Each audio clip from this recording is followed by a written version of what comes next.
bisa cepat ke sabar waktu ini. Ya tuh gimana, woi? Yang bener dong, Mbak Motor. Bawa motor cepat. Ya gara-gara kamu sih pengen cepet-cepet doang dari tadi. Aduh, kakiku sakit. Ya nggak apa-apa, Pak. Nggak apa-apanya, ini udah merah nih. Gara-gara kamu sih tadi. Woi, berisik, lihat nih kaki saya. Nyeri nggak? Iyalah, kocak pakai nanya Ini lagi. tanda-tanda inflamasi nih. Apa itu inflamasi?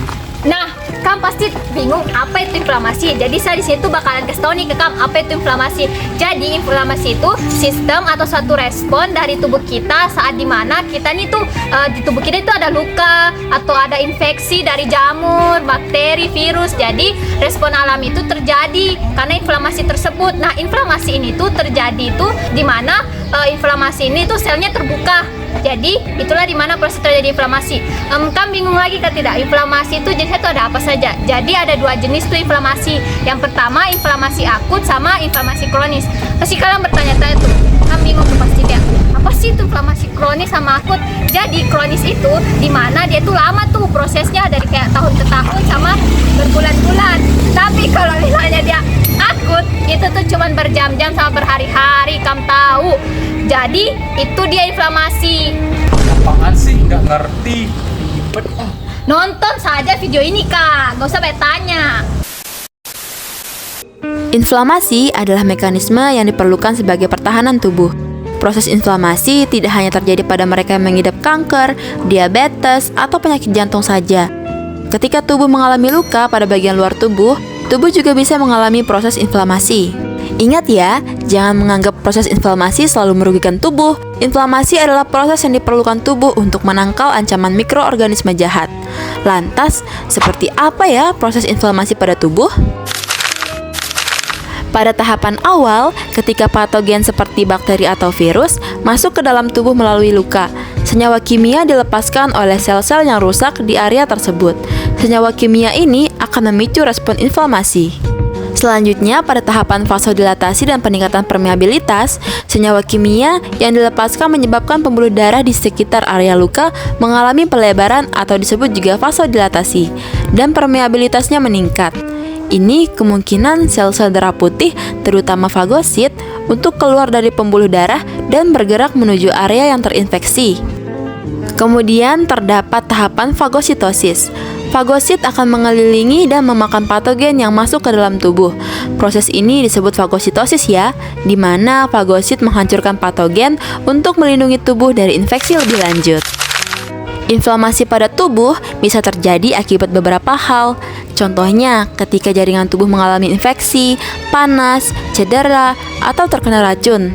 Sel-sel yang rusak tersebut melepaskan zat kimia histamin, bradikinin, dan prostaglandin. Ketiganya berfungsi agar pembuluh darah melebar, sehingga darah dan sel darah putih dapat mengalir lebih banyak ke area tersebut. Selanjutnya, area terdampak biasanya terasa hangat dan membengkak. Proses inflamasi ini juga bertujuan untuk mengisolasi zat asing agar tidak menginfeksi ke jaringan tubuh lainnya. Jadi, lebih ringkasnya, inflamasi adalah reaksi kekebalan alami yang dimiliki tubuh untuk melawan berbagai serangan penyakit. Gejala-gejala inflamasi dibagi menjadi dua berdasarkan jenis inflamasinya. Yang pertama yaitu inflamasi akut. Gejalanya demam dan panas pada area yang terkena cedera. Yang kedua yaitu inflamasi kronis. Gejalanya itu sakit perut, nyeri dada, sakit dan kaku sendiri, luka mulut, misalnya seperti HIV. Penyebab inflamasi. Adapun beberapa penyebab inflamasi diantaranya itu adalah yang pertama infeksi. Ada infeksi bakteri, jamur, dan juga virus. Yang kedua itu adalah ada cedera. Yang ketiga adalah alergi. Dan keempat ada autoimun. Dan yang terakhir itu adalah paparan zat kimia seperti deterjen dan juga zat kimia lainnya. Cara mencegah inflamasi. Yang pertama itu mengurangi konsumsi makanan yang menyebabkan inflamasi. Yang kedua itu mengonsumsi makanan antiinflamasi. Yang ketiga itu rajin berolahraga.